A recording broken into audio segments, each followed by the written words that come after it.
On May 4th, 2023, Portugal's national team was riding high after their 4-0 victory over Liechtenstein in the Euro 2024 qualifier. Diogo Jota, a key player in the match, had delivered an outstanding performance, leaving an undeniable mark on the game. He had scored 2 goals and provided an assist in a remarkable display of skill and precision. His dynamic presence on the field had been a catalyst for Portugal's triumph, making him a standout performer of the evening.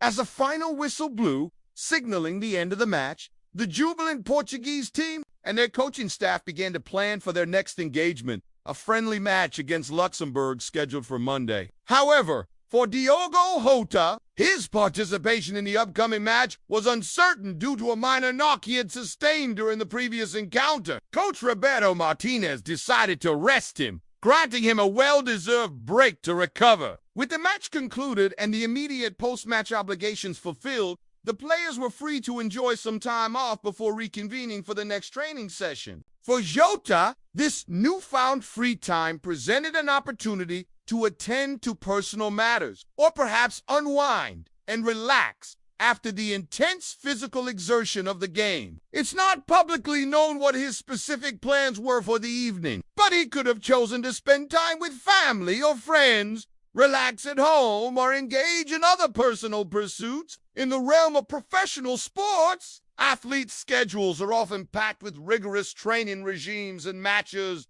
leaving little room for leisure. Therefore, moments of free time become precious commodities for them. How a player chooses to spend their off hours is usually their own decision. A chance to unwind, recharge, or attend to personal commitments away from the scrutiny of the media and the demands of their sport. In the case of Diogo Jota, it appears he opted to use this hard-earned free time to return home after the match. It would have been a familiar journey for him, one that promised the comfort of his own space and the warmth of his family. The thought of returning home after a hard-fought win, being able to share the joy of the victory with loved ones, would have been a comforting prospect. Upon arriving home, he may have been greeted by his partner, Rocky, and their 2 children, Valerie and Bamboo. The sight of his smiling faces would have made the effort and fatigue of the game worthwhile. It's not uncommon for athletes to cherish these moments of homecoming, a time to momentarily switch off from the pressures of their sport and immerse themselves in the warmth of family life. It would have been a welcome respite for Diogo Jota after the adrenaline rush of the match. For a brief moment, he could shed the weight of expectations and immerse himself in the simpler pleasures of life,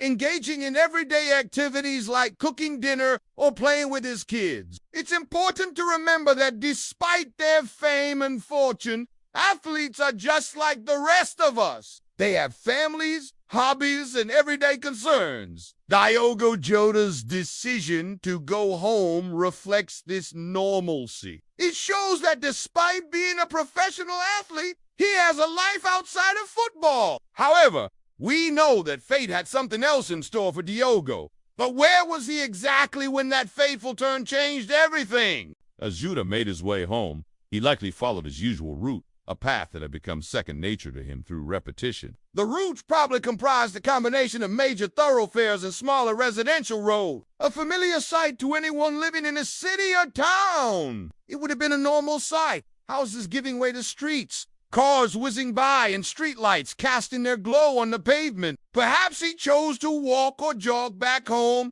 enjoying the post-victory euphoria. Or maybe he decided to drive, allowing his tired legs to rest. Regardless of his mode of transport, the setting would have been mundane, a stark contrast to the drama that was about to unfold. Jota was likely lost in thought, perhaps replaying the day's events in his head, reliving the thrill of the match, the roar of the crowd, and the camaraderie of his teammates. Or maybe he was thinking about his family, anticipating the joy on their faces when they heard about his good performance. Whatever thoughts occupied his mind, they would soon be interrupted, pulled back to the present by a jarring screech of tires and the sound of shattering glass. This is the point in the narrative where the timeline becomes fragmented, moving from known details to speculation and conjecture. What follows is a reconstruction based on probabilities and educated guesses, attempting to fill in the gaps of what might have transpired in those crucial moments leading up to the accident. The abruptness of the crash suggests that it was likely a spontaneous event,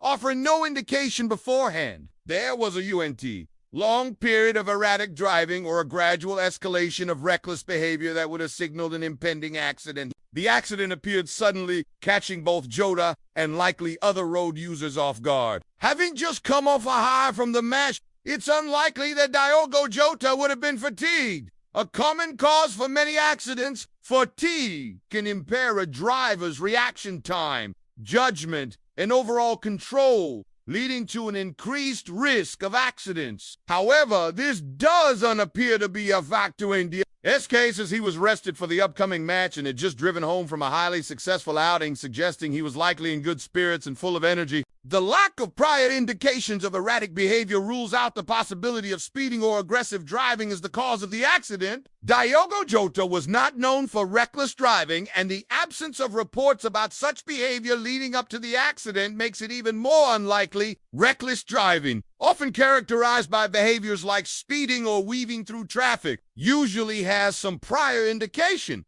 a history of near misses, or complaints from other road users. In Jota's case, there was no such record, making it an improbable cause of the accident. This leaves us with several possibilities, all of which point towards external factors beyond Diogo's control. External factors such as adverse weather conditions, mechanical failures, or other unforeseen circumstances could have contributed to the accident. Weather, for instance, is a significant factor in road safety. Adverse conditions like heavy rain, fog, or snow can drastically reduce visibility and traction, increasing the likelihood of accidents. However, weather forecasts for that evening suggest that the conditions were favorable, with no reports of rain or other inclement weather in the area. Mechanical failure is also a remote possibility. A sudden brake failure or tire blowout, for example, could have caused the accident, but the absence of skid marks or other evidence of a struggle to control the vehicle makes this less likely. This is further supported by the fact that Diogo Jota was an experienced driver. It is reasonable to assume he would have recognized the signs of a mechanical issue and attempted to rectify it before it led to an accident. Another possibility is a deliberate act of violence, a scenario that seems grim but must be considered. If someone intentionally caused the accident, there would be few telltale signs, making it harder to predict. But ultimately, without concrete evidence, this remains speculative. In conclusion, the crash was an unexpected event that seemed to have caught everyone off guard. No prior indications of erratic behavior, no history of reckless driving, and no evidence of adverse weather conditions pointed towards an accident caused by external factors beyond Diogo's control. The absence of any definitive answers only adds to the enigma of the situation, leaving fans and observers to grapple with the unanswered questions. What really happened to Diogo Jota that evening? Did a mechanical failure occur out of nowhere? Was it a deliberate act of violence or a freak accident with no clear explanation? These questions continue to circulate, seeking an answer to a puzzle that remains unsolved. But amidst the chaos and confusion, one thing is clear: Diogo Jota's journey home that night was far from ordinary. It was a routine trip that took an unexpected turn, a moment of normality disrupted by a sudden crash. It's a reminder that even in the most routine of moments, life can change in an instant, leaving us to piece together the fragments of what once seemed like an ordinary day. And so the mystery lingers, a stark reminder that even in the most exhilarating victories, fate has a way of throwing curves. As we wait for more information to surface, we're left pondering the deeper questions, urging us to appreciate the fragility of life and the unpredictability of fate.